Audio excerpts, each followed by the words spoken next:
ಓಂ ಶ್ರೀ ಗುರುಬಸವಲಿಂಗಾಯ ನಮಃ. ಪ್ರಾತಸ್ಮರಣೀಯರಾದಂಥ ಮಹಾಮಹಿಮ ಶ್ರೀ ಗವಿಸಿದ್ದೇಶ್ವರ ಮಹಾಸ್ವಾಮಿಗಳನ್ನು ಮತ್ತು ಶ್ರೀಮಠದ ಪರಂಪರೆಯ ಎಲ್ಲ ಮಹಾಸ್ವಾಮೀಜಿಗಳನ್ನು ಅತ್ಯಂತ ಗೌರವಪೂರ್ವಕವಾಗಿ ವಂದಿಸುತ್ತಾ, ನಮಿಸುತ್ತಾ, ಸ್ಮರಿಸುತ್ತಾ, ಅವರೆಲ್ಲರ ಪವಿತ್ರ ಚರಣಾರವಿಂದಕ್ಕೆ ನಮಸ್ಕರಿಸುತ್ತಾ, ದಿವ್ಯ ಸಾನ್ನಿಧ್ಯವನ್ನು ವಹಿಸಿದಂಥ ಪರಮ ಪೂಜ್ಯರಾದಂಥ ಅಭಿನವ ಗವಿ ಸಿದ್ದೇಶ್ವರ ಸ್ವಾಮೀಜಿ ಮತ್ತು ಶ್ರೀ ಕುಮಾರ ವಿರೂಪಾಕ್ಷ ಮಹಾಸ್ವಾಮೀಜಿ ಉಪ್ಪಿನ ಬೆಟಗೇರಿ ಮತ್ತು ಶ್ರೀ ದತ್ತಾವಧೂತ ಗುರುಗಳು ಮತ್ತು ಶ್ರೀ ಕ್ಷೇತ್ರ ಹೆಬ್ಬಳ್ಳಿ ಮತ್ತು ಶ್ರೀ ಸಿದ್ದೇಶ್ವರ ಮಹಾಸ್ವಾಮೀಜಿಗಳು, ಶ್ರೀ ಜಗದ್ಗುರು ಕೊಟ್ಟೂರು ಮಹಾಸ್ವಾಮೀಜಿ ಅವರಿಗೆ ಅತ್ಯಂತ ವಿನಯಪೂರ್ವಕವಾಗಿ ಶಿರಸಾಷ್ಟಾಂಗ ನಮಸ್ಕಾರಗಳನ್ನು ಅರ್ಪಿಸುತ್ತಾ, ಸ್ವಸ್ತಿ ಶ್ರೀ ವಿದ್ಯಾಭ್ಯುದಯ ಶ್ರೀ ನೃಪ ಶಾಲಿವಾಹನ ಶಕ 1948 ಶ್ರೀ ವಿಕ್ರಮಾದಿತ್ಯ ಸಂವತ್ಸರ 2082 ಗತಕಲಿ ಕೃಷ್ಣ ಶಕ 5127 ಶ್ರೀ ವಿಶ್ವಾವಸುನಾಮ ಸಂವತ್ಸರದ ದಕ್ಷಿಣಾಯಣದ ಶರದ್ ಋತುವಿನ ಪುಷ್ಯ ಮಾಸದ ಶುಕ್ಲ ಪಕ್ಷದ ತದಿಗೆಯ ಎಲ್ಲರಿಗೂ ಮಂಗಳಕರವಾದಂಥ ಶುಭ ಮಂಗಳವಾರ ಮುಸ್ಸಂಜೆ ಗೋಧೂಳಿ ಕಾಲದಲ್ಲಿ ವಿಶ್ವವಿಖ್ಯಾತವಾದಂಥ ಶ್ರೀ ಗವಿಸಿದ್ದೇಶ್ವರ ಜಾತ್ರಾ ಮಹೋತ್ಸವದಲ್ಲಿ ಭಕ್ತಿ ಹಿತ ಚಿಂತನ ಸಭೆಗೆ ಸಡಗರ ಸಂಭ್ರಮ ಶ್ರದ್ಧಾ ಭಕ್ತಿಯಿಂದ ಆಗಮಿಸಿದ ಎಲ್ಲ ಭಕ್ತ ಶಿರೋಮಣಿಗಳಿಗೆ, ಮೇಲಾಗಿ ನನ್ನ ಮುದ್ದು ಮಕ್ಕಳಿಗೆ ನಿಮ್ಮ ಡಾಕ್ಟರ್ ವಿಜಯಲಕ್ಷ್ಮಿ ಮಾಡುವ ಹೃತ್ಪೂರ್ವಕ ವಂದನೆಗಳು, ಅಭಿನಂದನೆಗಳು. ಬಹುಶಃ ಭವಸಾಗರ ದಾಟಬೇಕಾದ್ರೆ ಭಕ್ತಿ ಸಾಗರ ಬೇಕು ಅಂತಂತಾರೆ. ಆ ಭಕ್ತಿ ಸಾಗರವನ್ನು ನಾನಿವತ್ತು ಸಾಯಂಕಾಲ ಇಲ್ಲಿ ಕೊಪ್ಪಳದ ಗವಿಸಿದ್ದೇಶ್ವರದಲ್ಲಿ ನೋಡಿದ್ದೀನಿ. ಯಾಕಂದರೆ ಇಲ್ಲಿ ಭಕ್ತಿ, ಶಕ್ತಿ ಮತ್ತು ಮುಕ್ತಿಯ ಅತ್ಯಂತ ಉತ್ಕೃಷ್ಟವಾದಂಥ ಸಂಗಮವನ್ನು ನಾನು ಕಂಡಿದ್ದೀನಿ. ಮಹಾಕುಂಭದಲ್ಲಿ ಮುಳುಗಿ ಬಂದಿದ್ದೀನಿ, ಆದರೆ ಇಲ್ಲಿ ನಿಮ್ಮಂಥ ಭಕ್ತರನ್ನು ನೋಡಿ ಮನ ತುಂಬಿ ಬಂದಿದೆ ಅಂತ ಹೇಳಕ್ಕೆ ಇಚ್ಛೆ ಪಡ್ತೀನಿ. ನನ್ನ ಪೂರ್ವ ಜನ್ಮದ ಪುಣ್ಯನೋ ಅಥವಾ ನಮ್ಮ ಅಜ್ಜನ ಆಶೀರ್ವಾದನೋ ಗೊತ್ತಿಲ್ಲ. ಯಾಕಂತಂದರೆ ಗವಿಸಿದ್ದೇಶ್ವರ ಮಠದ ಇಂಥ ಅದ್ಭುತವಾದಂಥ ಅಪರೂಪವಾದಂಥ ಒಂದು ಜಾತ್ರೆಯಲ್ಲಿ ಮುಖ್ಯ ಅತಿಥಿಯಾಗಿ ಗುರುಗಳಿಂದ ಆಶೀರ್ವಾದ ಪಡೆದು ನಿಮ್ಮನ್ನು ನೋಡುವಂಥ ಭಾಗ್ಯ ನನಗೆ ಸಿಕ್ಕಿದೆ ಅಲ್ಲ, ಅದು ದೊಡ್ಡ ಭಾಗ್ಯ ಅಂತ ನಾನು ಹೇಳ್ತೀನಿ. ಬಹುಶಃ ಇದಕ್ಕೆ ನಮ್ಮಪ್ಪ ಕಾರಣ ಅಂತ ಹೇಳ್ತೀನಿ.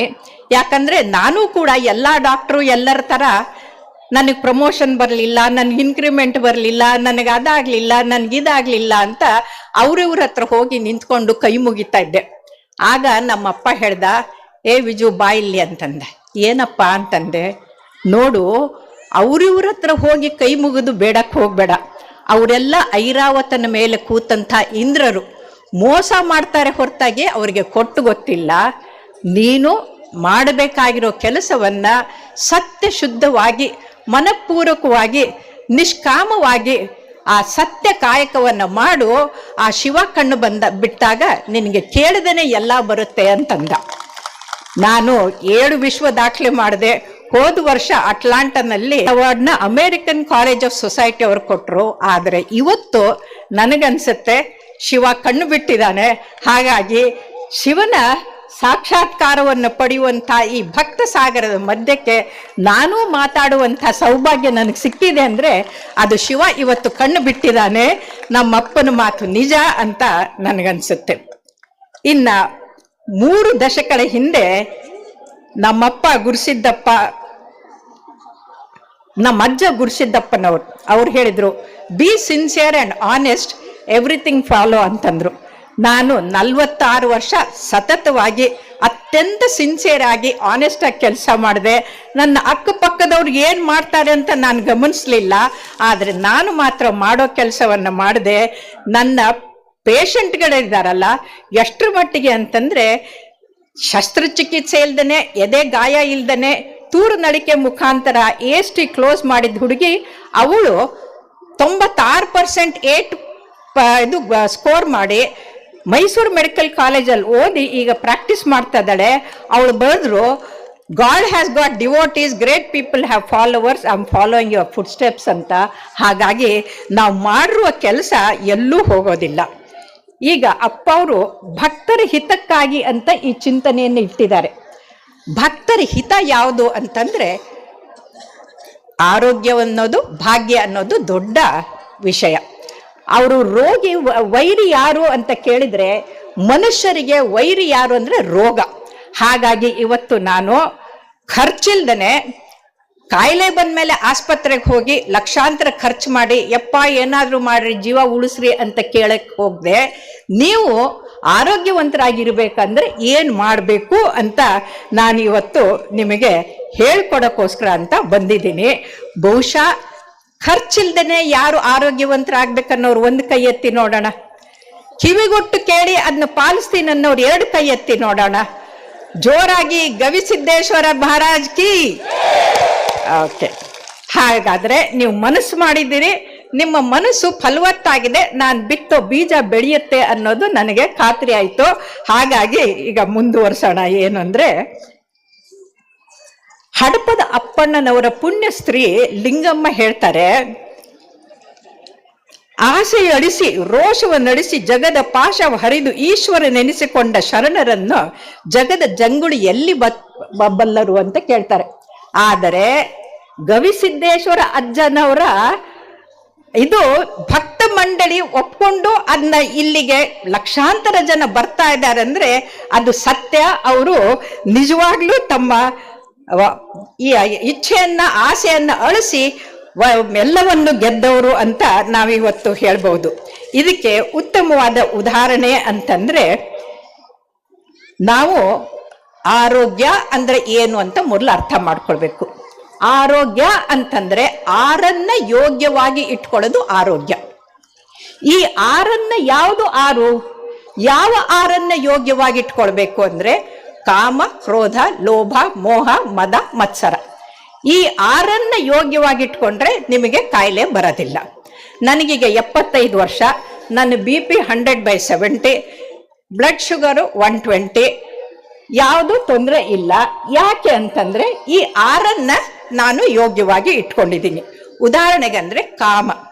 ಈ ಕಾಮವನ್ನ ತಗೊಂಡ್ರೆ ಏನಾಗತ್ತೆ ಅಂತಂದ್ರೆ, ಇವತ್ತು ವೈಜ್ಞಾನಿಕವಾಗಿ ಗೊತ್ತಾಗಿದೆ, ಯಾರಿಗೆ ಕಾಮ ವಿಕಾರ ಆಗ್ತದಲ್ಲ ಅವ್ರಿಗೆ HIV, AIDS, sexually transmitted disease ಎಲ್ಲವೂ ಬರುತ್ತೆ.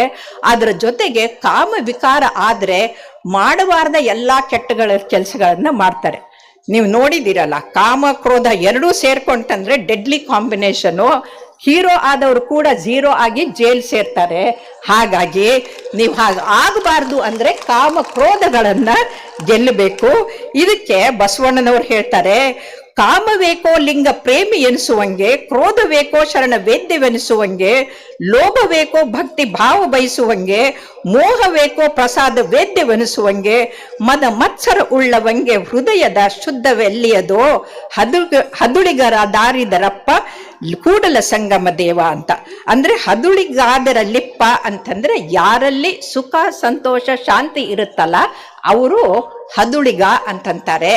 ಯಾವ ಕುಟುಂಬದಲ್ಲಿ ಸುಖ ಶಾಂತಿ ಸಮೃದ್ಧಿ ಇರುತ್ತೋ ಅಲ್ಲಿ ಆರೋಗ್ಯ ತಾನಾಗೇ ಇರುತ್ತೆ. ಹಾಗಾಗಿ ಇಲ್ಲಿ ನಾವು ಈ ಜಾತ್ರೆಗೆ ಬಂದಿದ್ದು ಯಾಕೆ ಅಂದ್ರೆ, ಅತ್ಯಂತ ಸುಖ ಸಂತೋಷ ಶಾಂತಿಯಿಂದ ಮನಸ್ಸಿನ ಚಿಂತೆಯನ್ನ ಬಿಟ್ಟು ನಿಶ್ಚಿಂತೆಯಿಂದ ಉತ್ತಮರಾಗಿ ಗೊತ್ತಾಗಿದೆ. ಯಾರು ಕೋಪಿಷ್ಠರಾಗಿರ್ತಾರಲ್ಲ ಅವ್ರ ಮೆದುಳಿನಿಂದ ಫೈಟ್ ಆರ್ ಫ್ಲೈಟ್ ಹಾರ್ಮೋನ್ಸ್ ಉತ್ಪತ್ತಿ ಆಗುತ್ತೆ. ಅದು 400 ಟೈಮ್ಸ್. ಅಂದ್ರೆ ನೋಡಕ್ಕೆ ರುದ್ರಾವತಾರ ತಾಳಿ ಏನು ವೀರಭದ್ರನ್ ಹಹ ಅಂತಿರ್ತಾರೆ, ಮೈ ನಡುಗುತ್ತೆ, ಮುಖ ಕೆಂಪಗಾಗತ್ತೆ, ನೋಡಕ್ಕೆ ಏನಪ್ಪ ಇವನು ಭಯಂಕರ ಅಂತಾರೆ. ಆದ್ರೆ ಬ್ಲಡ್ ಪ್ರೆಷರ್ ಜಾಸ್ತಿ ಆಗುತ್ತೆ, ಮೆದುಳಿನಲ್ಲಿ ರಕ್ತಸ್ರಾವ ಆಗುತ್ತೆ, ಪ್ಯಾರಾಲಿಸಿಸ್ ಆಗುತ್ತೆ, ಕೈ ಕಾಲು ಇದು ಮಾಡ್ಕೊಂಡು ಬಾಯಿ ಸೊಟ್ಟ ಮಾಡ್ಕೊಂಡು ಬರ್ತಾರೆ. ಅವ್ರು ಬಂದಾಗ ಕೋಪ ಮಾಡ್ಕೊಳ್ತಿದ್ರ, ಹೆಂಡತಿಗೆ ಬೈತಾ ಇದ್ರ, ಹೆಂಡತಿಗೆ ಹೊಡಿತಾ ಇದ್ರ, ಹೆಂಡತಿಗೆ ಓದಿತಾ ಇದ್ರ, ಮಾಡಿದ್ದು ಉಣ್ಣೋ ಮಾರಾಯ. ಹಾಗಾಗಿ ಯಾರು ಹೆಂಡತಿಗೆ ಕೋಪ ಮಾಡ್ಕೊಂಡು ಹೊಡಿತಾರೋ ಬಡಿತಾರೋ ಕೋಪ ಮಾಡ್ಕೊಳ್ತಾರೋ ಅವ್ರಿಗೆ ಪ್ಯಾರಾಲಿಸಿಸ್ ಆಗತ್ತೆ ಅನ್ನೋದು ವೈಜ್ಞಾನಿಕವಾಗಿ ಗೊತ್ತಾಗಿದೆ. ಇವತ್ತು ಕೋಪ ಮಾಡೋದು ಬಿಡ್ತೀನಿ ಅನ್ನೋರು ಒಂದು ಕೈ ಎತ್ತಿ, ಗಂಡನ ಮೇಲೆ ಕೋಪ ಮಾಡ್ಕೊಳ್ಳಲ್ಲ ಅನ್ನೋರು ಹೆಂಡಂದ್ರೆ ಕೈ ಎತ್ತಿ ನೋಡೋಣ. ಯಾಕಂದ್ರೆ ಬರೀ ಗಂಡಸರು ಬಿಟ್ರಲ್ಲ, ಮನೇಲಿ ಹೆಣ್ಮಕ್ಳು ಕೋಪ ಮಾಡೋದನ್ನ ಬಿಡಬೇಕು ಅಂದ್ರೆ ಶಾಂತಿ ಬರುತ್ತೆ. ಅದು ಹೃದಯವಂತಿಕೆ. ನಾನು ಹೃದಯವಂತಿಕೆ ಅಂತ ಒಂದು ಪುಸ್ತಕವನ್ನು ಬರೆದೆ. ಅದಕ್ಕೆ ಅಪ್ಪವರು ಆಶೀರ್ವಾದ ವಚನ ಬರೆದ್ರು. ಯಾಕೆ ಅಂದ್ರೆ ಹೃದಯ ಅತ್ಯಂತ ಏನಂತೀರ ಅನ್ಯೋನ್ಯತೆಗೆ ಹೆಸರಾದಂಥದ್ದು ಹೃದಯ. ಇಡೀ ಜಗತ್ತಿನಲ್ಲಿ ವಿಶಿಷ್ಟವಾದಂಥದ್ದು ಆ ಪರಮಾತ್ಮನ ಅಂಶವಾದಂಥ ಜೀವಾತ್ಮ ಇರೋದೇ ನಮ್ಮ ಹೃದಯ ಕಮಲದಲ್ಲಿ. ಅದು ನಿಂತು ಹೋಯ್ತು ಹೃದಯ ಮಿಡಿತಂದ್ರೆ ನಾವು ಸತ್ತು ಹೋಗ್ತೀವಿ. ಆದರೆ ಇವತ್ತು ಹೃದಯವಂತಿಕೆನೇ ಹೊರಟೋಗ್ತಾ ಇದೆ. ಎಲ್ಲಿ ಹೃದಯವಂತಿಕೆ ಇರೋದಿಲ್ವೋ ಅವರು ಬದುಕಿದ್ರು ಸತ್ತಾಗೆ. ಹಾಗಾಗಿ ಇಲ್ಲಿ ಅತ್ಯಂತ ಹೃದಯವಂತಿಕೆ ಇರುವಂಥ ಹೃದಯಶೀಲರಾದಂಥ ಗುರುಗಳಿದ್ದಾರೆ. ಅವ್ರಿಗೆ ನಾವು ಜೋರಾಗಿ ಚಪ್ಪಾಳೆಯನ್ನ ತಟ್ಟೋಣ. ಯಾಕೆ ಚಪ್ಪಾಳೆ ತಟ್ಟಬೇಕು ಅಂತಂದ್ರೆ ಕೈಯಲ್ಲಿ 39 ಅಕ್ಯುಪ್ರೆಷರ್ ಪಾಯಿಂಟ್ಗಳಿದೆ.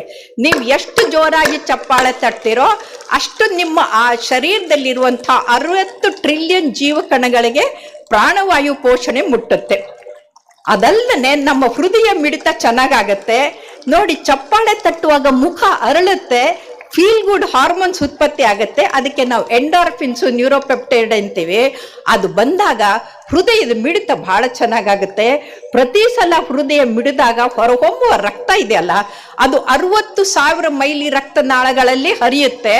ನಮ್ಮ ಚೈತನ್ಯ ಹೆಚ್ಚಾಗತ್ತೆ. ಅಂದ್ರೆ ವಿಶ್ವವನ್ನ 1.5 ಪಟ್ಟು ಸುತ್ತಿ ಬಂದಷ್ಟು ಅಂಥ ಅಗಾಧವಾದಂಥ ಹೃದಯ ಆ ಭಗವಂತ ಕೊಟ್ಟಾಗ ನಾವು ಹೃದಯವಂತರಾಗಿ ದಾಸೋಹಿಗಳಾಗಿ ಈ ಗವಿಸಿದ್ದೇಶ್ವರ ಮಠದ ಜಾತ್ರೆಗೆ ಬಂದ್ರೆ ನೀವು ಹೃದಯವಂತರಾಗ್ತೀರಿ ಅಂತ ಅನ್ಕೊಂಡು ನೀವು ಎಷ್ಟು ಜೋರಾಗಿ ಸ್ವಾಮೀಜಿಯವ್ರಿಗೆ ಈ ಮಠಕ್ಕೆ ಚಪ್ಪಾಳೆ ತಟ್ತೀರಿ ನೋಡೋಣ.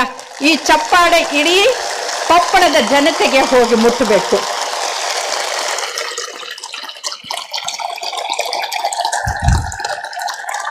ಅಂದ್ರೆ ಗವಿ ಮಠದ ಭಕ್ತರು ಅತ್ಯಂತ ಆರೋಗ್ಯವಂತರು ಅಂತ ನನಗಿವತ್ತು ಖಾತ್ರಿಯಾಗಿ ಹೋಗ್ಬಿಟ್ಟಿದೆ. ಇನ್ನ ಕಾಮ ಕ್ರೋಧ ಆದ್ಮೇಲೆ ಲೋಭ.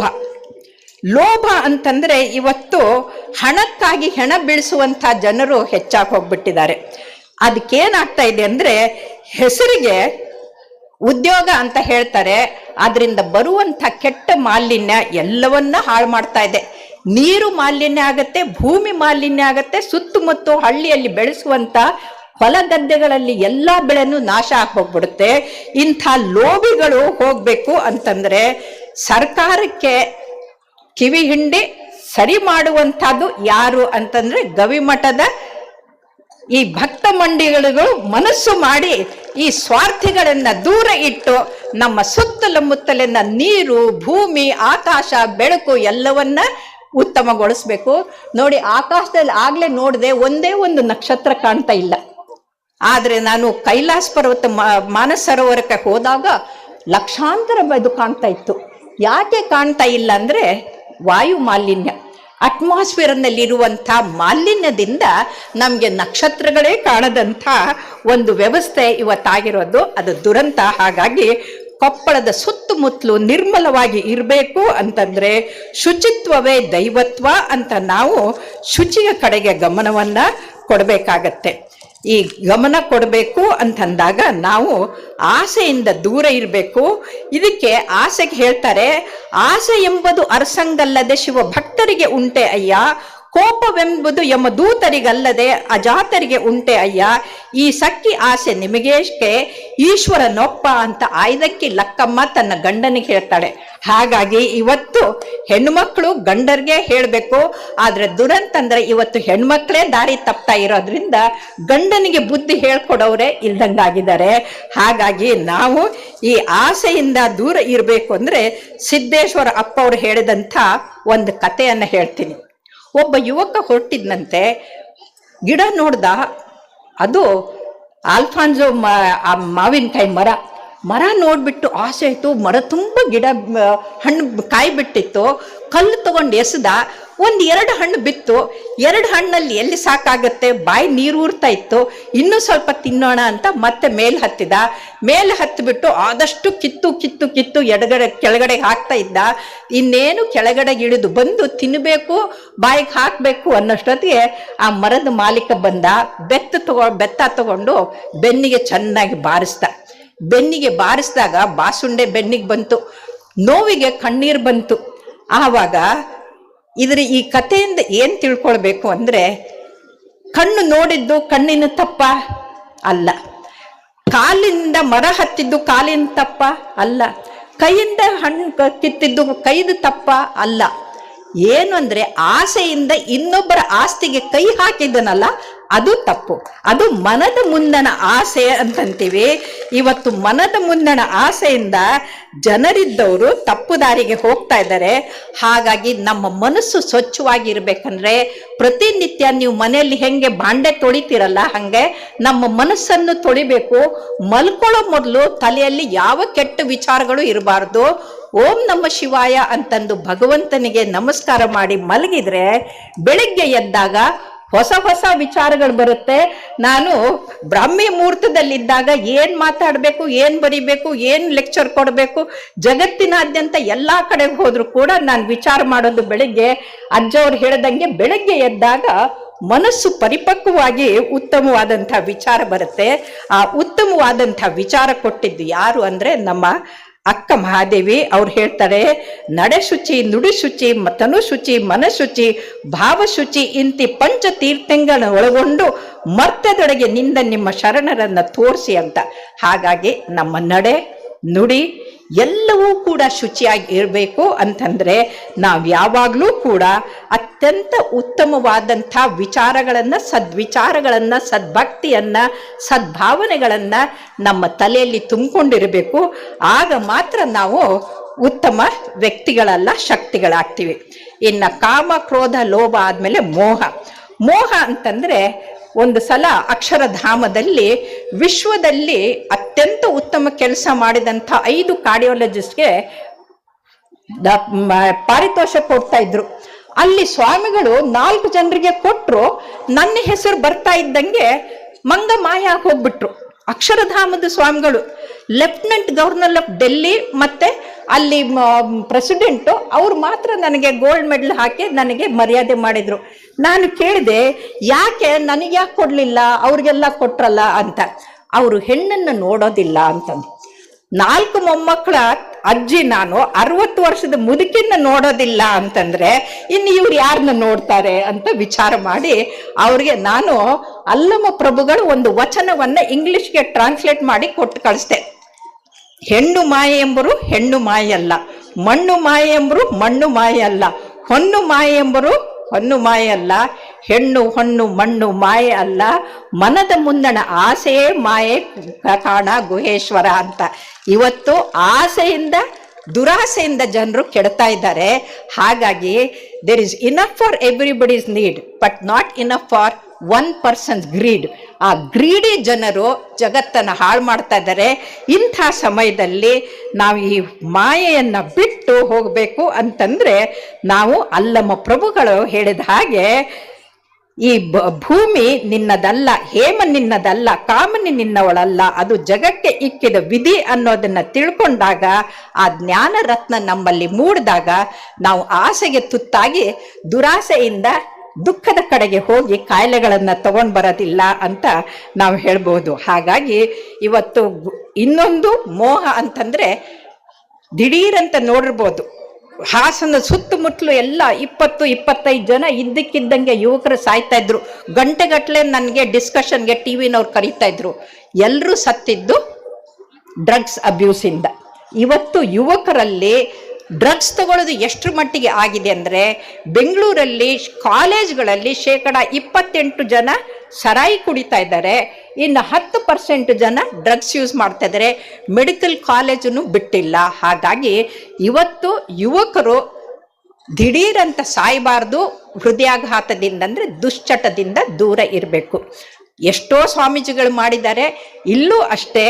ಯಾರ್ಯಾರು ನಿಮಗೆ ಯಾವ್ಯಾವ ದುಶ್ಚಟಗಳಿದೆಯಲ್ಲ ಅದನ್ನೆಲ್ಲ ಕೂಡ ಇಲ್ಲೇ ಮಠದಲ್ಲಿ ಬಿಟ್ಟು ಹೋಗುವಾಗ ಜೋಬನ್ನು ಖಾಲಿ ಮಾಡ್ಕೊಂಡು ಹೋಗಿ ಅದ್ರೊಳಗಡೆಗೆ ನಿಮ್ಮ ಮನಸ್ಸಿನಲ್ಲಿ ಭಕ್ತಿಯನ್ನು ತುಂಬಿಕೊಂಡು ಹೋಗಿ ಅಂತ ನಾನು ಹೇಳ್ತೀನಿ. ಇದನ್ನು ನೀವು ಪಾಲಿಸಿದರೆ ನಿಮ್ಮ ಆರೋಗ್ಯ ಚೆನ್ನಾಗಿರುತ್ತೆ. ಆದರೆ ನಂತರನೇ ಒಬ್ಬರು ಸ್ವಾಮಿಗಳು ಉಪನ್ಯಾಸ ಮಾಡಿ ಹೇಳಿದರು, ನೋಡ್ರವ್ವ, ಚಿಂತೆ ಮಾಡಬೇಡ್ರಿ, ನಿಮ್ಮ ಚಿಂತೆ ತಲೆಬಿಸಿ ತಲೆನೋವನ್ನ ಎಲ್ಲ ಮಠದಲ್ಲೇ ಬಿಟ್ಟು ಆರಾಮಾಗಿ ನಿಶ್ಚಿಂತೆಯಾಗಿ ಹೋಗ್ರಿ ಅಂತ ಅಂದರು. ಅದಕ್ಕೆ ಒಬ್ರು ಇಂಥವ್ರು ತಮ್ಮ ಅತ್ತೆನ ಮಠಕ್ಕೆ ಬಿಟ್ಟು ಮನೆಗೆ ಹೊರಟರು. ಸ್ವಾಮಿಗಳು ಕರೆದ್ರು, ಯವ್ವ ತಂಗಿ ಬಾವ ಅಂತಂದು. ಯಾಕ್ರಿ ಅಂತಂದ್ರು. ಯಾಕವ್ವ ಅತ್ತಿನ ಯಾಕೆ ಬಿಟ್ಟು ಹೊಂಟಿದ್ದಿ ಅಂತ. ಮತ್ತು ನೀವೇ ಹೇಳಿದ್ರಲ್ರಿ ನಿಮ್ಮ ಚಿಂತೆನ ನಿಮ್ಮ ತಲೆನೋವನ್ನ ಬಿಟ್ಟು ಹೋಗಂತ. ನನ್ನ ತಲೆನೋವಿಗೆ ನಮ್ಮ ಅತ್ತೆನೇ ಕಾರಣ, ಅದಕ್ಕೆ ಅವ್ರನ್ನ ಬಿಟ್ಟು ಹೊಂಟಿದ್ದೀನಿ ಅಂತಂದ್ರು. ಅದು ಅಲ್ಲ. ನಾನು ಒಂದು ಸಲ ದೂರದರ್ಶನದಲ್ಲಿ ಮಾತಾಡುವಾಗ ಹೇಳಿದೆ, ತಂದೆ ತಾಯಿ ಕಣ್ಣಿಗೆ ಕಾಣುವ ದೇವರು. ತಂದೆ ತಾಯಿ ಕಣ್ಣಿಗೆ ಕಾಣುವ ದೇವರು. ಅವರು ಬರೀ ನಿಮ್ಮ ತಂದೆ ತಾಯಿ ಅಷ್ಟಲ್ಲ, ನಿಮ್ಮ ಗಂಡನ ತಂದೆ ತಾಯಿಗೂ ಕೂಡ ನಿಮಗೆ ದೇವರಾಗಿ ಕಾಣಬೇಕು ಅಂತ. ಅದು ಮುಗಿಸ್ ಬಂದಾಗ ಗೀತಾ ಅನ್ನೋರು ಮುಂಬೈನಿಂದ ಫೋನ್ ಬಿಕ್ಕಿ ಬಿಕ್ಕಿ ಅಳ್ತಾ ಇದ್ರು. ಯಾಕೆ ಅಂತ ಕೇಳಿದರೆ, ನಮ್ಮ ಅತ್ತೆಗೆ ಭಾಳ ತೊಂದರೆ ಕೊಡ್ತಾ ಇದ್ದೆ, ನಿಮ್ಮ ಮಾತು ಕೇಳಿದ ಮೇಲೆ ನನ್ನ ಮನಸ್ಸು ಪರಿವರ್ತನೆ ಆಗಿದೆ ಅಂತ. ಹಾಗಾಗಿ ಆ ಮನಸ್ಸು ಪರಿವರ್ತನೆ ಆಗೋದು ಭಾಳ ಮುಖ್ಯ. ಈಗ ಗುಟ್ಕಾ ಅಂತ ಕಾರ್ಯಕ್ರಮ ಆಗಿದ್ದು ನಾನು ಮರ್ತು ಬಿಟ್ಟಿದ್ದೀನಿ. ಆದರೆ ಬೆಳಗಾವಿ ಏರ್ಪೋರ್ಟಲ್ಲಿ ಕೂತ್ಕೊಂಡಾಗ ಒಬ್ಬ ಫಿಲ್ಮ್ ಆ್ಯಕ್ಟರ್ ಬಂದರು. ಎಲ್ಲರೂ ಸರ್ ಸರ್ ಸರ್ ಅಂತ ಸೆಲ್ಫಿ ತೆಗೆಸ್ಕೊಳ್ತಾ ಇದ್ರು. ಅವ್ರು ಬಂದು ನನ್ನ ಪಕ್ಕಕ್ಕೆ ಕೊಟ್ಟು, ಮೇಡಮ್ ಒಂದು ಸೆಲ್ಫಿ ಅಂದರು. ನಾನು ಎಸ್ ಅಂತ ಸ್ಮೈಲ್ ಕೊಟ್ಟೆ.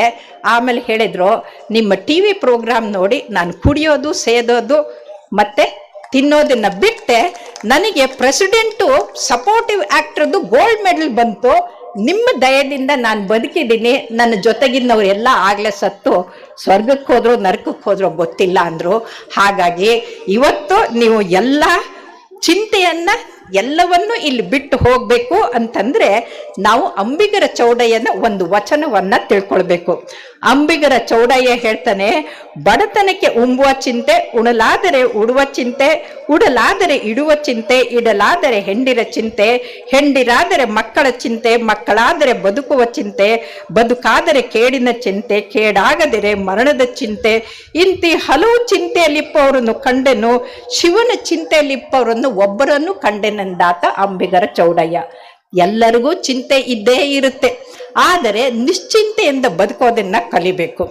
ಇಬ್ರು ಗೆಳತಿಯರಿದ್ರಂತೆ, ಮದುವೆ ಮಾಡ್ಕೊಂಡವ್ರು ಹೋದವರು ನಾಗಪಂಚಮಿಗೆ ಬರ್ತಾ ಇದ್ರು. ಅಲ್ಲಿ ಬಸ್ನಲ್ಲಿ ಸಿಗ್ತಾ ಇದ್ದಂಗೆ, ಏನೇ ಚೆನ್ನಾಗಿದೆಯೇನೆ ಅಂತ ಒಬ್ಳು ಕೇಳಿದ್ಲು. ಇನ್ನೊಬ್ಳು, ಏನಿದೇನು ಬಿಡೆ, ಏನು ಕಷ್ಟ ಅಂತಂದು. ಯಾಕೆ ಗಂಡ ಕುಡ್ಕ ಏನೇ ಅಂತ ಇವಳು ಕೇಳಿದ್ಲು. ಗಂಡ ಕುಡ್ಕ, ಅತ್ತೆ ಸುಡ್ಕ, ನಮ್ಮ ಮಾವ ದುಡ್ಕ, ಮಕ್ಕಳದಂತೂ ಸಾಕಾಗಿ ಹೋಗ್ಬಿಟ್ಟಿದೆ ಅಂತ ಹೇಳ್ಕೊಳಕ್ ಶುರು ಮಾಡಿದ್ಲು. ಅವಳು ಹೌದೇನೆ ಅಂತ ಕೇಳ್ತಾ ಹೋದ್ಲು. ಯಾರಾದರೂ ನಿಮ್ಮ ದುಃಖ ಕೇಳ್ತಾರಂದ್ರೆ ಹೇಳೋಕ್ಕೆ ಉತ್ಸಾಹ ಬರುತ್ತೆ. ಇವಳು ಹೇಳಿದ್ಲು. ಊರು ಅಗಸೆ ಬಾಗಿಲಿಗೆ ಬಂದರು. ಅವಳು ಇನ್ನೊಬ್ಳು ಜೋರಾಗಿ ಅಳೋಕೆ ಶುರು ಮಾಡಿದ್ಲು. ಅಯ್ಯೋ ನನ್ನ ಕಷ್ಟಕ್ಕೆ ನೀನು ಯಾಕೆ ಅಳ್ತೀಯ ಬಿಡೆ ಅಂತನ್ಲು. ನಿನ್ನ ಕಷ್ಟಕ್ಕೆ ಅಳ್ತಾ ಇಲ್ಲ ಕಣೆ, ಉದ್ದಕ್ಕೂ ನಿಂದೇ ರಾಮಾಯಣ ಹೇಳಿದೆ, ನನ್ನ ಕಷ್ಟ ಹೇಳ್ಕೊಳಕ್ ಸಮಯನೇ ಬಿಡ್ಲಿಲ್ವಲ್ಲೇ ಅಂತನ್ಲು. ಹಾಗಾಗಿ ಕೆಲವರು ಮನೆಯಲ್ಲಿ ಎಲ್ಲರ ಮನೆ ದೋಸೆ ತೂತು, ಅದು ಗೊತ್ತಿದ್ದಿದ್ದು. ಆದರೆ ಕೆಲವ್ರ ಮನೆ ಹಂಚೆ ತೂತಾಗಿರುತ್ತೆ, ಕೆಲವ್ರಿಗೆ ಹಂಚೆ ಇರೋದಿಲ್ಲ, ಇನ್ನು ಕೆಲವ್ರಿಗೆ ಒಲೆನೇ ಇರಲ್ಲ, ಇನ್ನು ಕೆಲವ್ರಿಗೆ ಮನೆನೇ ಇರಲ್ಲ. ಅಂಥವ್ರನ್ನ ಯೋಚನೆ ಬಿಟ್ಟು ಬರೀ ನಮ್ಮದೇ ಯೋಚನೆ ಮಾಡಿದ್ರೆ ಅದು ಸರಿ ಅಲ್ಲ ಅಂತ. ಆದರೆ ಇಷ್ಟೆಲ್ಲ ಮಾತಾಡ್ತಾ ಇದ್ದೀನಲ್ಲ, ನನಗೂ ಒಂದು ದಿನ ಬಂದಿತ್ತು, ಬಹಳ ಚಿಂತೆ ಆಗಿಬಿಟ್ಟಿತ್ತು. ಇಡೀ ದಕ್ಷಿಣ ಭಾರತಕ್ಕೆ ಮಕ್ಕಳಿಗೆ ಚಿಕಿತ್ಸೆ ಮಾಡುವಂಥ ಒಬ್ಬರು ಇರಲಿಲ್ಲ. ನನ್ನ ಗೆಳತಿ ಬಂದವಳು, what will happen to this child Vijay, what will happen to this child ಅಂತ ಕೇಳ್ತಾ ಇದ್ಲು. ಮಕ್ಕಳಿಗೆ ಟ್ರೀಟ್ಮೆಂಟೇ ಇಲ್ಲ. ಆಗ ನನಗೆ 48 ವರ್ಷ. ನಾನು ವಾರಾನ್ನದ ಥರ ಒಂದೊಂದು ವಾರ ಒಬ್ಬರು ಮನೆಯಲ್ಲಿದ್ದು ಅಮೇರಿಕಾಗೆ ಹೋಗಿ ಟ್ರೈನಿಂಗ್ ಮಾಡಿಕೊಂಡು ಎಲ್ಲ ಬಂದರೆ, ಇಲ್ಲಿ ನನ್ನ ವಿದ್ಯಾರ್ಥಿನೇ ನನ್ನ ಅಗೇನ್ಸ್ಟು ಕೋರ್ಟ್ ಕೇಸ್ ಹಾಕಿ ಕೋರ್ಟ್ಗೆ ಹೋದರು. ಸುಪ್ರೀಂ ಕೋರ್ಟ್ಗೆ ಹೋಗೋಕ್ಕೆ ಫೀಸ್ ಕೊಡೋಕ್ಕೆ ದುಡ್ಡಿಲ್ಲ, ಅಳ್ತಾ ಕೂತಿದ್ದೆ. ಅಂದರೆ ನಾವು ಹೇಗೆ ಎಷ್ಟು ಓದಿದ್ರು ಕೂಡ ಹೇಡಿಗಳಾಗ್ತೀವಿ ಒಂದೊಂದು ಸಲ ಕಷ್ಟ ಬಂದಾಗ ಅನ್ನೋದಕ್ಕೆ. ಆಗ ನಮ್ಮವ್ವ ಬರೀ 4ನೇ ಕ್ಲಾಸ್ ಓದಿದವಳು. ಅವಳು ಬಂದು ಆಕಳು ಹಾಲು ಮಾರಿ, ಸಗಣಿ ಕುಳ್ಳು ಮಾರಿ, ಕೂಡಿಟ್ಟಂಥ ಡಬ್ಬಿಯಲ್ಲಿ ಕೂಡಿಟ್ಟಂಥ ದುಡ್ಡನ್ನು ತಂದು ಕೊಟ್ಟು, ಹೇಡಿಗಳ ಥರ ಒಲೆ ಮುಂದೆ ಕೂತ್ಕೊಂಡ್ರೆ ಹತ್ರ ಹಣೆ ಬರ ಬದಲಾಗುತ್ತಾ, ಇಲ್ಲ ಹೋಗು ಹೋರಾಡು ಅಂತಂದ್ಲು. ಬಹುಶಃ ಅವ್ರು ಹೇಳಿ ದುಡ್ಡು ಕೊಟ್ಟಿದ್ರಿಂದ ನಾನು ಮುಂದೆ ವಿಶ್ವ ದಾಖಲೆ ಮೇಲೆ ಮಾಡ್ತಾ ವಿಶ್ವದಾದ್ಯಂತ ಹೆಸರು ಮಾಡಿದೆ. ಇದು ನಮ್ಮವ್ವ ನನಗೆ ಕೊಟ್ಟ ಧೈರ್ಯ. ಹಾಗಾಗಿ ಧೈರ್ಯಂ ಸರ್ವತ್ರ ಸಾಧ್ಯತೆ. ನಾವು ಏನೇ ಆದರೂ ಕೂಡ ಚಿಂತೆಯನ್ನು ಮಾಡೋದನ್ನು ಬಿಟ್ಟು ಅದಕ್ಕೆ ಚಿಂತನೆ ಮಾಡಬೇಕು ಅನ್ನೋದು ಬಹಳ ಮುಖ್ಯ. ಆದರೆ ಎಲ್ಲೋ ಒಂದು ಕಡೆಗೆ ಎಲ್ಲರೂ ಲಾಭದ ಹಿಂದೆ ಹೋಗ್ತಾರೆ. ಇದಕ್ಕೆ ನಮ್ಮ ಬಸವಣ್ಣನವರ ವೈಚಾರಿಕ ಪತ್ನಿ ಹೇಳ್ತಾರೆ, ಆಗಿಂಗೆ ಮುಯ್ಯಾನದಿರು ಚೇಗಿಂಗೆ ಬೆಂಬೀಳದಿರು ಆಹಾ ಮನವೇ ಸಂತೈಸಿಕೋ ಆಹಾ ಮನವೇ ಸಂತೈಸಿಕೋ ನಿನ್ನ ನೀನೆ ಆಗೆಂದಡೆ ನಿನ್ನ ವಶವಲ್ಲ ಹೋಗೆಂದಡೆ ನಿನ್ನಿಚ್ಛೆಯಲ್ಲ ಭೋಗಾದೆ ಭೋಗಗಳೆಲ್ಲವೂ ಸಂಗಯ್ಯನಾಧೀನವಾಗಿ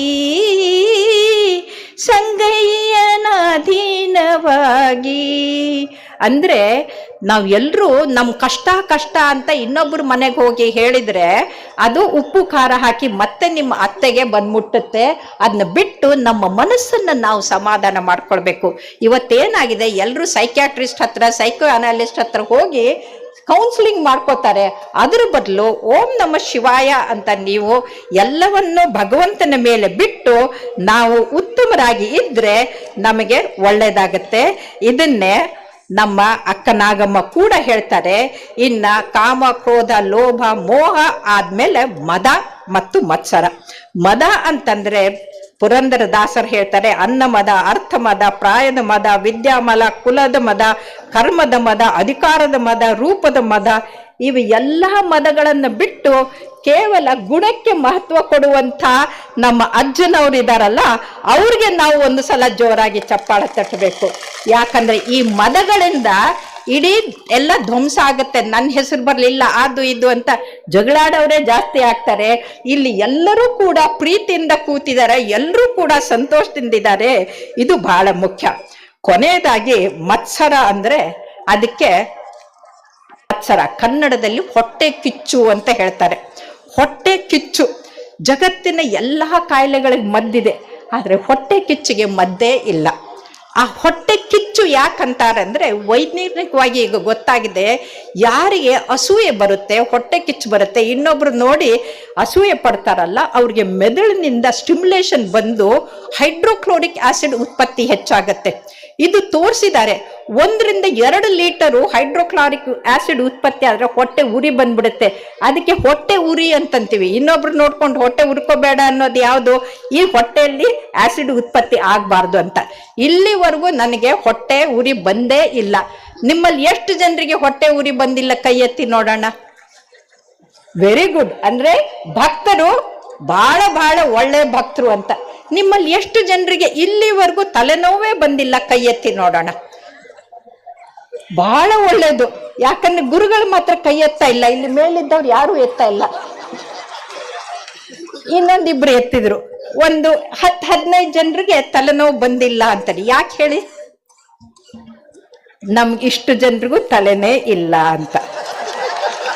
ಯಾಕಂದ್ರೆ ಯಾರಿಗೆ ತಲೆ ಹಚ್ಕೊಳ್ತಾರಲ್ಲ ಅವರು ತಲೆ ಬಿಸಿ ಮಾಡ್ಕೊಳ್ತಾರೆ, ಆದ್ರೆ ಯಾರೇ ತಲೆಗೆ ಹಚ್ಕೊಳ್ಳದೆ ಇರ್ತಾರಲ್ಲ ಅವರು ಚೆನ್ನಾಗಿರ್ತಾರೆ. ಅದಕ್ಕೆ ಸರ್ವಜ್ಞ ಹೇಳ್ತಾರೆ, ಅಂತಿಕ್ಕು ಇಂತಿಕ್ಕು ಎಂತಿಕ್ಕು ಎನ್ನಬೇಡ, ಆ ಶಿವನ್ ಇಕ್ಕಿದಂತೆ ಇರುವುದೇ ವಾಸಿ ಅಂತ. ಹಾಗಾಗಿ ನಾವೆಲ್ಲರೂ ಭಗವಂತ ಏನ್ ಕೊಟ್ಟಿದ್ದಾನೋ ಅದರಲ್ಲಿ ಸಂತೃಪ್ತರಾಗಿರೋಣ. ಯಾಕಂದ್ರೆ 3 ಥರದ ವ್ಯಕ್ತಿಗಳಿರ್ತಾರೆ. ಅತೃಪ್ತರು, ಅವ್ರಿಗೆ ನೀವು ಹಣೆ ಕೊಯ್ದು ಮಣೆ ಮಾಡಿದ್ರು ಅವ್ರಿಗೆ ಸಮಾಧಾನ ಆಗೋದಿಲ್ಲ. ಅಲ್ಪತೃಪ್ತರು, ಒಂದಿಷ್ಟು ಕೊಟ್ಟರು ಸಾಕು ಅಂತ. ಸಂತೃಪ್ತರು, ನನ್ನ ಹಾಗೆ ಭಗವಂತ ಕೊಟ್ಟಿದ್ದು ಸಾಕು ಅನ್ನೋದು. ಯಾರು ಸಂತೃಪ್ತರಾಗ್ತಿರ್ತೀವಿ ಅನ್ನೋರು ಕೈ ಎತ್ತಿ ನೋಡೋಣ. ಸಂತೃಪ್ತರಾಗಿರೋರಿಗೆ ಹೊಟ್ಟೆ ಕಿಚ್ಚು ಬರಲ್ಲ, ಯಾವ ಕಾಯಿಲೆನೂ ಬರೋದಿಲ್ಲ. ಜೋರಾಗಿ ಚಪ್ಪಾಳೆ ತಟ್ಟಿ. ಕೊನೆಯದಾಗಿ ಅರಿ ಷಡ್ವರ್ಗಗಳು ಅಂತಂದಾಗ ನಮ್ಮ ಮನಸ್ಸು ಮರ್ಕಟ ಆಗತ್ತೆ ಅಂತ. ಈ ಮನಸ್ಸನ್ನ ಸರಿ ಇಟ್ಕೊಳ್ಳೋದು ಹೇಗೆ ಅಂತ ಯಾವ ಸೈಕ್ಯಾಟ್ರಿಸ್ಟು ಹೇಳಿಲ್ಲ. ಅದಕ್ಕಿಂತ ಉತ್ತಮವಾಗಿ ಬಸವಣ್ಣನವರ ಅಕ್ಕ ನಾಗಮ್ಮ ಹೇಳಿದ್ದಾರೆ. ಅವ್ರ ಮೇಲೆ ಕಾದಂಬರಿ ಬರೆದಿದ್ದೀನಿ, ಅದನ್ನ ಸಿದ್ಧಗಂಗಾ ಸ್ವಾಮಿಗಳು ರಿಲೀಸ್ ಮಾಡಿದ್ರು. ಅದರಲ್ಲಿ ಮೊದಲೇ ವಚನನೇ ಏನಂದ್ರೆ, ಅಲ್ಲಮ್ಮ ಪ್ರಭುಗಳು ಬಸವಣ್ಣನವರು ಬರೆದ್ರೆ ಅತ್ಯಂತ ಹೆಚ್ಚು ವಚನ ಬರೆದಿದ್ದು ಅಕ್ಕ ನಾಗಮ್ಮ. ಇವತ್ತಿಗೆ ನಮಗೆ ಉಳಿದಿರುವಂಥ ವಚನಗಳನ್ನು ಉಳಿಸಿದ್ದು ಅಕ್ಕ ನಾಗಮ್ಮ. ಶಿವಪೂಜೆ ಮಾಡೋ ಕೈಯಲ್ಲಿ ಢಾಲ್ ಹಿಡಿದು ಕತ್ತಿ ಹಿಡಿದು 3 ಕಡೆಗೆ ಯುದ್ಧ ಮಾಡಿ ಇವತ್ತಿನ ವಚನಗಳು ಉಳಿಸಿದ್ದಾರೆ. ಅದರಲ್ಲಿ 16 ವಚನಗಳಲ್ಲಿ ಇದು ಒಂದು. ಅದು ಯಾವುದು ಅಂತಂದ್ರೆ, ಮನದ ಒಡೆಯ ಮಹಾದೇವ.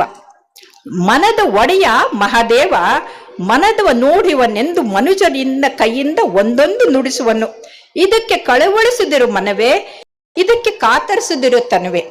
ಇವತ್ತು ವೈಜ್ಞಾನಿಕವಾಗಿ ಗೊತ್ತಾಗಿದೆ, ಯಾರು ಚಿಂತೆ ಮಾಡ್ತಾರಲ್ಲ ಅವ್ರಿಗೆ ಸೈಕೋಸೊಮ್ಯಾಟಿಕ್ ಡಿಸಾರ್ಡರ್ಸ್ ಬಂದ್ಬಿಡುತ್ತೆ. ಈ ಆಸ್ಮಾ ಕಾಯಿಲೆಗಳಾಯ್ತು ಎಲ್ಲ ಕೂಡ ಚಿಂತೆ ಮಾಡೋದ್ರಿಂದ, ಮೈಗ್ರೇನ್ ಎಲ್ಲ ಅದರಿಂದ ಬರುತ್ತೆ. ಆದರೆ ಕಳವಳಿಸದೆ ಇರು ಅಂತ ಹೇಳ್ತಾಳೆ. ನಿಜವನ್ನರಿತು ನಿಶ್ಚಿಂತೆಯಾಗಿರು ಕಂಡ ಅಂತ ಹೇಳ್ತಾರೆ. ನಿಜ ಅಂದ್ರೆ ಯಾವುದು? ಅಜ್ಜನ ಆಶೀರ್ವಾದ ನಮ್ಮ ಮೇಲೆ ಇದೆ ಅನ್ನೋ ನಿಜವನ್ನ ನೀವು ಅರ್ಥ ಮಾಡ್ಕೊಂಡ್ರೆ ನೀವು ನಿಶ್ಚಿಂತೆಯಾಗಿ ಹೋಗ್ತೀರಿ. ಹಾಗಾಗಿ ಬೆಟ್ಟದನಿಪ ಅಪರಾಧವನ್ನು ಬೊಟ್ಟಿನಲ್ಲಿ ತೊಡಿಯುವನು ಅಂತ ಆ ಶಿವ ಎಲ್ಲವನ್ನೂ ಕಡಿತಾ ಇರಬೇಕಾದ್ರೆ ನಾವು ಚಿಂತೆ ಮಾಡಿಕೊಂಡು ಅಯ್ಯೋ ಅಂತ ಎದೆ ಒಡ್ಕೊಂಡ್ಬಿಟ್ರೆ ಹಾರ್ಟ್ ಫೇಲ್ಯೂರ್ ಆಗಿ ಜಯದೇವನಲ್ಲಿ ಅಡ್ಮಿಟ್ ಆಗ್ಬೇಕಾಗತ್ತೆ. ಅದನ್ನ ಬಿಟ್ಟು ನಿಶ್ಚಿಂತೆಯಾಗಿ ಬದುಕಿದ್ರೆ ನಾವು ಉತ್ತಮವಾದಂಥ ಬದುಕವನ್ನ ನಡೆಸಬಹುದು ಅಂತ. ಹಾಗಾಗಿ ಇವತ್ತು ನಾವು ನಮ್ಮ ಮನಸ್ಸನ್ನ ಮಹಾದೇವ ಮಾಡ್ಕೋಬೇಕು. ಮನಸ್ಸನ್ನ ಕೆಡಿಸ್ಕೊಂಡು ನಾವು ದಾನವರಾಗಿ ಜೈಲು ಸೇರಬಹುದು ಅಥವಾ ಶಿಕ್ಷೆಗೆ ಪಡಿಬಹುದು. ಆದ್ರೆ ಮನಸ್ಸನ್ನ ಮಹಾದೇವ ಮಾಡಬೇಕು ಅಂತಂದ್ರೆ ಕೊಡುವ ಕೈಗಳಾಗಬೇಕು. ಬೇಡುವ ಕೈಗಳಾದ್ರೆ ಬಿಟ್ಟಿ ಭಾಗ್ಯಕ್ಕೆ ಕೈ ಒಡ್ಡಿದ್ರೆ ಭಿಕಾರಿಗಳಾಗ್ತೀವಿ. ಸಾಕು ಅಂತ ಕೊಡುವ ಕೈಗಳಾದ್ರೆ ನಾವು ಗವಿಸಿದ್ದೇಶ್ವರ ಭಕ್ತರಾಗ್ತೀವಿ. ಅದು ಕೋಟಿಗೊಂದು ನಾವು ಆದರ್ಶರಾಗ್ತೀವಿ. ಅದಕ್ಕೆ ಹೇಳ್ತಾರೆ ಯಾವುದು ಉತ್ತಮವಾದಂಥದ್ದು ಅಂದರೆ, ಸತ್ಯಯುಗದಲ್ಲಿ ಶಿವನ ಪೂಜೆ ನಡೆದಿತ್ತಂತೆ. ಆವಾಗ ಬೇರೆ ಯಾವ ಧರ್ಮಗಳು ಜಾತಿಗಳು ಇರಲಿಲ್ಲ. ದೇವರು, ದಾನವರು, ಋಷಿಗಳು, ಮುನಿಗಳು ಎಲ್ಲರೂ ಸೇರ್ಕೊಂಡಿದ್ರು. ನಮ್ಮದು ಶ್ರೇಷ್ಠ ಅಂತ ಇದ್ರು. ಅಂಥ ಸಮಯದಲ್ಲಿ ನಾರಾಯಣ ತಡವಾಗಿ ಬಂದಂತೆ. ನಾರಾಯಣನಿಗೆ ಯಾಕೆ ತಡವಾಗಿ ಬಂದ್ರಿ ಅಂತ ಯಾರೋ ಕೇಳಿದ್ರಂತೆ. ಬರುವಾಗ ಒಬ್ಬ ಹಣ್ಣಣ್ಣು ಮುದುಕ ನಡುಗ್ತಾ ಇದ್ದ. ಚಳಿಗೆ ಅವನಿಗೆ ಏನೂ ಇರಲಿಲ್ಲ, ಬಟ್ಟೆ ಹರಿದಿತ್ತು. ಅವನಿಗೆ ಹೊದಿಸಿ ಬಿಸಿ ಮಾಡಿ ಅವನಿಗೆ ಬಂದೆ. ಆಮೇಲೆ ಒಬ್ಬಳು ಹೆಣ್ಣು ಮಗಳು ಅಳ್ತಾ ಇದ್ಲು, ಅವಳು ಮಗು ಅಳ್ತಾ ಇತ್ತು. ಮಗುಗೆ ಹಾಲು ಕುಡಿಸೋಕ್ಕೆ ಹಾಲಿರಲಿಲ್ಲ. ಅದಕ್ಕೆ ಹಾಲು ಕೊಟ್ಟು ಹಣ್ಣು ಕೊಟ್ಟು ಅವ್ರಿಗೆ ಉಪಚರಿಸಿ ಬಂದೆ. ಅದಕ್ಕೆ ತಡವಾಯ್ತು ಅಂತ. ಅದಕ್ಕೆ ಶಿವ ಹೇಳಿದ್ನಂತೆ, ಇದೇ ಶಿವನ ಅತ್ಯಂತ ಉತ್ತಮವಾದಂಥ ಪೂಜೆ ಅಂತ. ಹಾಗಾಗಿ ಸತ್ಯಯುಗದಿಂದ ಇಲ್ಲಿವರೆಗೂ ನೀವು ನೋಡಿ, ಕೊರೋನಾ ಕಾಲದಲ್ಲಿ ಲಕ್ಷಾಂತರ ಜನ ಅಲ್ಲ ಕೋಟ್ಯಾಂತರ ಜನವಾಗಿ ಉಚಿತವಾಗಿ ಆಹಾರವನ್ನ 80-90 ವರ್ಷದ ಮಹಿಳೆಯರು ಕೂಡ ಚಪಾತಿ ಮಾಡಿ ಕೊಟ್ಟರು. ಇದು ನಮ್ಮ ಭಾರತದ ಒಂದು ದಾಸೋಹ ಪದ್ಧತಿ. ನಾನು ಬರ್ತಾ ಕೇಳಿದೆ, ಎಲ್ಲರೂ ತಿರುಪತಿಗೆ ಹೋಗಿ ದುಡ್ಡು ಹಾಕಿ ಬರ್ತಾರೆ, ತಿರುಪತಿಯಿಂದ ದುಡ್ಡು ಪಡೆದವಳು ನಾನು ಅಂತ. ಒಂದು ಸಲ ದೇಣಿಗೆ ದಾನ ದಾಸೋಹ ಅಂತ ಬರೆದಿದ್ದೆ. ಅದನ್ನವರು ಸಪ್ತಗಿರಿಯಲ್ಲಿ ಮುದ್ರಣ ಮಾಡಿ ನನಗೆ 500 ರೂಪಾಯಿ ಕಳಿಸಿದ್ರು. ಯಾಕೆ ಅಂತಂದ್ರೆ, ದೇಣಿಗೆ ಅಂತಂದ್ರೆ ಪಾಶ್ಚಾತ್ಯರ ಪದ್ಧತಿ, ಡೊನೇಷನ್, ತಮ್ಮ ಹೆಸರು ಬರಬೇಕು ಅಂತ ಕೊಡುವಂಥದ್ದು. ಒಂದು ಸಲ ಶಿಕಾಗೋನಿಂದ ಕಾನ್ಫರೆನ್ಸ್ ಮುಗಿಸ್ಕೊಂಡು ಬಂದೆ. ಬೀದರ್ಗೆ ಇಳಿತಾ ಇದ್ದಂಗೆ ದಗ ದಗ ದಗ ಅಂತ ಬಿಸಿಲಂತೆ ಬೆವರು ಸುರಿತಾ ಇತ್ತು. ಯಾರು ಫ್ಯಾನ್ ಹಾಕಿದ್ರು, ಪುಣ್ಯಾತ್ಮ ಫ್ಯಾನ್ ಹಾಕಿದವರು ಹೊಟ್ಟೆ ತಂಪಿರ್ಲಿ ಅಂತ ಇದ್ದೆ. ಅಷ್ಟೊತ್ತಿಗೆ ಒಬ್ನು ಬಂದ, ಈ ತರ ಬಂದ್ಬಿಟ್ಟು ಬಂದ್ ಮಾಡ್ರು ಅಂತ. ನಾನು ಕರೆದೆ, ಯಾಕಪ್ಪ ತಮ್ಮ, ಯಾಕೆ ಬಂದ್ ಮಾಡ್ತಾ ಇದ್ದೀರಿ, ಇಷ್ಟು ಸೆಕೆ ಇದೆಯಲ್ಲ ಅಂತ. ಅವ್ವಾರ, ಈ ಫ್ಯಾನನ್ನ ನಾನೇ ಡೊನೇಷನ್ ಮಾಡಿದ್ದೀನಿ, ಅದ್ರ ಮೇಲೆ ನನ್ನ ಹೆಸರು ಬರೆದಿದ್ದೀನ್ರಿ. ಅದು ತಿರುಗ್ತು ಅಂದ್ರೆ ಯಾರಿಗೂ ನನ್ನ ಹೆಸರೇ ಕಾಣೋದಿಲ್ರಿ, ಅದಕ್ಕೆ ಬಂದು ಮಾಡಕತ್ತೀನ್ರಿ ಅಂತ. ನಮಗೆ ಅಂಥ ಡೊನೇಷನ್ ಕೊಡೋರು ಬೇಡ. ನಮಗೆ ಕೇಳಿದನೆ ಗವಿಸಿದ್ದೇಶ್ವರ ಜಾತ್ರೆಗೆ ತುಪ್ಪ, ಬೆಲ್ಲ, ಸಕ್ಕರೆಯಿಂದ ಹಿಡ್ಕೊಂಡು ಎಲ್ಲಾ ತಂದು ಕೊಡುವಂತ ನಿಮ್ಮಂತ ದಾನಿಗಳಿದಾರಲ್ಲ, ಇವರು ಬಹಳ ಮುಖ್ಯ ಅಂತ ಅನ್ಸುತ್ತೆ. ಹಾಗಾಗಿ ಕೊನೆಯದೊಂದು ಬಸವಣ್ಣನವರ ವಚನ ಸಿದ್ದೇಶ್ವರಪ್ಪ ಅವ್ರಿಗೆ ಬಹಳ ಇಷ್ಟ ಆಗ್ತಾ ಇತ್ತು. ಅವ್ರ ಮುಂದೆ ಹಾಡಿದ್ದೆ. ಯಾವುದು ಅಂದ್ರೆ, ಸಂಸಾರವೆಂಬುದೊಂದು ಗಾಳಿಯ ಸೊಡರು, ಸಿರಿ ಎಂಬುದೊಂದು ಸಂತೆಯ ಮಂದಿ ಕಂಡಯ್ಯ. ಸಿರಿ ಎಂಬುದೊಂದು ಸಂತೆಯ ಮಂದಿ ಕಂಡಯ್ಯ. ಇದನ್ನೆಚ್ಚೆ ಕೆಡಬೇಡ, ಇದನ್ನೆಚ್ಚೆ ಕೆಡಬೇಡ, ಸಿರಿ ಎಂಬುದ ಮರೆತು ಪೂಜಿಸು ನಮ್ಮ ಕೂಡಲ ಸಂಗಮ ದೇವರ. ಆ ಸಂಸಾರವೆಂಬುದೊಂದು ಗಾಳಿಯ ಸೊಡರು ಸಿರಿ ಎಂಬುದೊಂದು ಸಂತೆಯ ಮಂದಿ ಕಂಡಯ್ಯ. ಆ ಸಿರಿ ಎಂಬುದೊಂದು ಸಂತೆಯ ಮಂದಿ ಕಂಡಯ್ಯ. ನೋಡಿ, ಗವಿಸಿದ್ದೇಶ್ವರ ಜಾತ್ರೆ ಮಹತ್ವ ಎಷ್ಟು ಅಂತಂದರೆ ಯಾವುದು ಫ್ಯಾನೇ ಬೇಕಾಗಿಲ್ಲ. ಇಷ್ಟು ತಂಪಾದ ಗಾಳಿ ಇದೆ, ಇಷ್ಟು ಚೆನ್ನಾಗಿರೋ ವಾತಾವರಣ ಇದೆ. ಇದರ ಮಧ್ಯಕ್ಕೆ ನಮ್ಮ ಬದುಕು ಹೇಗೆ ಅಂದರೆ ಗಾಳಿಯಲ್ಲಿ ಹಾರಾಡುವ ದೀವಟಿಗೆ ಹಾಗೆ ಯಾವಾಗ ಆರುತ್ತೆ ಅಂತ ಗೊತ್ತಿಲ್ಲ. ಆ ಆರುವ ಮೊದಲು ನಾವು ಲಾಭ ನಷ್ಟವನ್ನು ಮರೆತು ಆ ಪರಮಾತ್ಮನನ್ನು ನೆನೆಸ್ಬೇಕು ಅಂತ ಯಾರು ಓಂ ನಮ ಶಿವಾಯ್ ಅಂತ ನೆನೆಸ್ತಾರಲ್ಲ ಅವರ ಆರೋಗ್ಯ ಚೆನ್ನಾಗಿರುತ್ತೆ ಅಂತ ನಿಮ್ಯಾನ್ಸ್ನಲ್ಲಿ ಸ್ಟಡಿ ಮಾಡಿದ ಪ್ರಕಾರ ಗೊತ್ತಾಗಿದೆ. ನಮ್ಮ ಮನಸ್ಸು ಚೆನ್ನಾಗಾಗುತ್ತೆ, ನಮ್ಮ ಲಿಂಬಿಕ್ ಸಿಸ್ಟಮ್ಗೆ ಬ್ಲಡ್ ಸಪ್ಲೈ ಕಡಿಮೆ ಆಗಿ ನಮ್ಮಲ್ಲಿ ಪಶುಗಳ ಹಾಗೆ ಇರುವಂಥ ಎಲ್ಲ ನೆಗೆಟಿವಿಟಿ ಕಡಿಮೆ ಆಗಿ ನಾವು ಉತ್ತಮ ವ್ಯಕ್ತಿಗಳಾಗ್ತೀವಿ.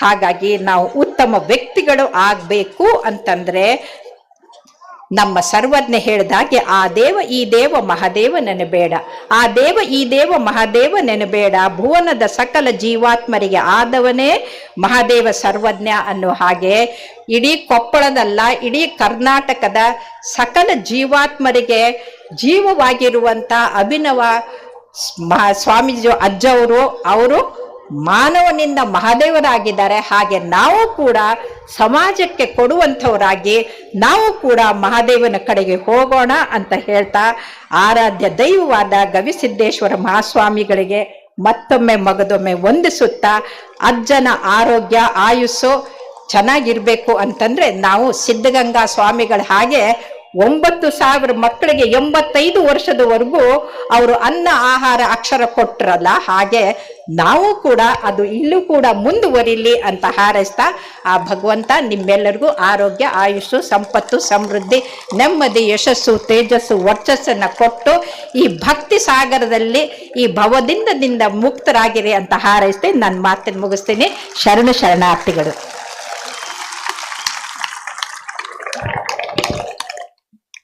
ಬಹಳ ಅದ್ಭುತವಾಗಿ ಮಾತುಗಳನ್ನು ಹೇಳಿದ್ದಾರೆ. 75 ವರ್ಷ ಅಂತ ಅವ್ರು 25 ವರ್ಷವ್ರ ಕಣ್ಣಂಗೆ ಕಾಣ್ತಾರೆ. ಅಮ್ಮ ಅವರು ಬಹಳ ಚೆನ್ನಾಗಿ ಮಾತಾಡಿದ್ರು, ನಿಮಗೆಲ್ಲ ನಗಿಸ್ತಾನೆ ಒಂದು ಸಂದೇಶವನ್ನು ಕೊಟ್ಟಿದ್ರು. ನಾನು ಒಂದು ಮಾತು ಕೇಳಬೇಕಾಗಿದೆ. ಇಲ್ಲಿ ತಾಯಂದ್ರ ಬಹಳ ಜನ ಬಂದಿದ್ದೀರಿ, ನೀವು ಯಾರ್ಯಾರು ಗಂಡನಿಗೆ ಹೊಡೆಯೋದನ್ನು ಬಿಟ್ಟಿರಿ ಕೈ ಎತ್ತಿರಿ ನೋಡೋಣ. ಜೋರಾಗಿ ಚಪ್ಪಾಳೆ ತಟ್ರಿ. ಅಮ್ಮ ಅವ್ರಿಗೆ ಬಹಳ ಚೆನ್ನಾಗಿ ಅದ್ಭುತವಾದ ಸಂದೇಶವನ್ನು ನೀಡಿದ್ದಾರೆ. ತಾಯಂದರಿಗೆ ಧನ್ಯವಾದಗಳನ್ನು ಹೇಳ್ತಾ ಅವರಿಗೆ ಶ್ರೀಮಠದಿಂದ ಗೌರವ ಸಮರ್ಪಣೆ ಡಾಕ್ಟರ್ ವಿಜಯಲಕ್ಷ್ಮಿ ಈಶ್ವರಪ್ಪ ಬಾಳೆಕುಂದ್ರಿಗಿ ಅವರಿಗೆ, ಅಮ್ಮ ಅವರಿಗೆ ಧನ್ಯವಾದಗಳು.